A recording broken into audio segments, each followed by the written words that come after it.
একটা বিষয় অনেক দিন ধরে ভাবতাছি, কোনোভাবেই আমি হিসাবটা মিলাইতে পারতাছি না। আমি জানি যে মানুষ ফেসবুকে কাজ করে, ইউটিউবে কাজ করে, কিন্তু ইমোতে কি কাজ করে এই জিনিসটা নিয়ে কোনোভাবেই আমার মাথায় ধরতেছে না। খেলার লাইভ স্কোর দেখি, লাইভ খেলা দেখি, সেখানেও দেখি কিছু মানুষ এসে কমেন্ট করে যে ইমোতে কেউ কাজ করলে জানাবেন।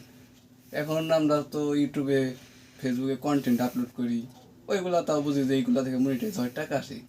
কিন্তু যে কিছু মেয়ে মানুষ যে শুধু বলে যে ইমোতে কাজ করলে যোগাযোগ করুন, এরা কি কাজ করে? ইমো তো অনেক দিন ধরে চালায়, কিন্তু ইমোতে তো মনিটাইজেশনের কোনো অপশন দেখিনি। আবার অনেক জায়গায় শুধু কমেন্টে বা লাইভে, এমনকি মাহফিল চলে সেখানেও যাই দেখি যে ভিডিও কল সার্ভিস। এইগুলা কি, কিসের সার্ভিস এগুলা? একটু যদি কেউ বুঝিয়ে দিতেন ভালো হতো। যে ভিডিও কলে সার্ভিস, আমি জানি যে মানুষ বাড়িতে গিয়ে কোনো ইলেকট্রিক জিনিস সমস্যা হলে, ফ্রিজ টিভি নষ্ট হলে, এইগুলা মানুষ বাড়িতে গিয়ে সার্ভিস করে দেয়।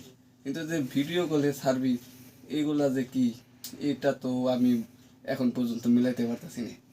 এই হিসাব আমি অনেক দিন ধরে ভাবতাছি যে এত এরকম মার্কেটিং করে, এগুলা কি কাজ? ইমোতে মনিটাইজেশন হয় কিনা? তাহলে আমার ইমো আছে, ইমোতে কিভাবে কাজ করে, ভিডিও কলে কিভাবে কাজ করে, যদি এইসব বিষয় কেউ একটু বুঝিয়ে বলতেন তাহলে অনেক ভালো লাগতো।